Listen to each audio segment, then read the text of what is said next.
I told Jamie because Tuah has been pardoned. Has she? Are you joking? Finally. Julian Assange only took, what did it take, 20 Wait a years? minute. Are you serious or are you joking? I'm dead serious. It's not a pardon, but the SEC said no charges. Same diff. Okay. So is that because she didn't have anything to do with the crime, or is it because there wasn't a crime? What is it? There's a crime. I don't think. But is it a yeah. crime? Is it illegal? This is the question with all this like fake money stuff. This is why it's so confusing. If you have these meme coins and people are genuinely making millions of dollars from real meme coins, but it's kind of bullshit. It's kind of a fake money. And anybody can kind of make it and then sell it. Like there's no rules, right? Like you can dump it, right? Did I tell you my buddy was they make those AI slaves that they stack to make like memes and coins? A lot of these guys live in Puerto Rico or like Dominican Republic because of taxes. Yeah. So the guys that make those coins, they refer to people who buy those coins as degenerate gamblers. Right. Because that's what they are. So that's all it is. I mean, you could say, why is the stock market less degenerate gambler than that? I guess because, I don't know why. Maybe you get backed up on certain investments by the government because there's a little bit more fake regulation. I don't know. It is kind of crazy that it's based entirely on information and confidence about a company.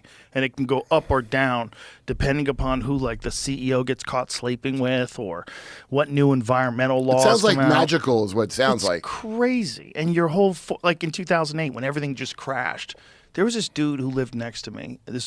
I had a lot next to my house in California, and this guy wanted to build a house. And it was the saddest fucking thing, man.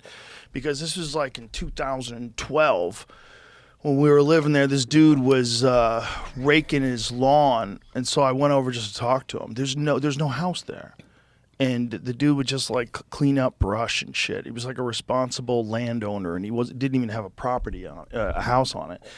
And I said, "Are you gonna build here? Because I knew you were gonna build here a while back, but we never heard anything." And he's like, "I lost everything in the crash."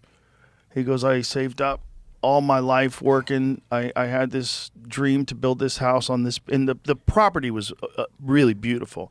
It was like on the top of a hill, like looking down on this valley. It would have been an amazing place to like finally die, right? You know, get to the end. This guy was old, man, and he was just like super bummed out, man. This is a real John Steinbeck story you got. Because it's all just based. It's all just based on like. It's not gold, right? It fluctuates. Yeah, Companies can go under. The stock market can crash. Yeah. The money can disappear. It's like, it's not stable. It's a wild gamble. Some would call it Babylonian money magic. But it's so nuts that that's what our economy is based on instead of like actual assets. What's even crazy about it? But it's so crazy that you can do the meme coin thing where you can just have like, okay, let's just have almost no rules and just go buck wild and have cock coin trading for, you know, $150 a coin. It's a bunch of nerds that some of the nerds are smarter than the other nerds. Yeah. But they all think they're smarter. That's how you get tricked, is because on Hawk2 coin, ask Coffee Zilla next time he's here, but I'm pretty sure the people that got scammed thought they were going to get out early. Like they had been sold, and I know this has to be illegal. They were sold the idea that they were the initial, you know, the early bird. Early bird whatever investors. They can't pull the and rug they weren't. on you. Yeah, and they weren't because they had gotten in on the ground floor. So that's why I think that if I had to guess where the big fraud is. Right. But she's like George Foreman with his grill. Like George Foreman didn't make a grill. Right. I told you, She's Howie. 22 years old. That girl probably knows almost nothing She was about jack the economy. shit. I know almost nothing, and she probably knows less than me.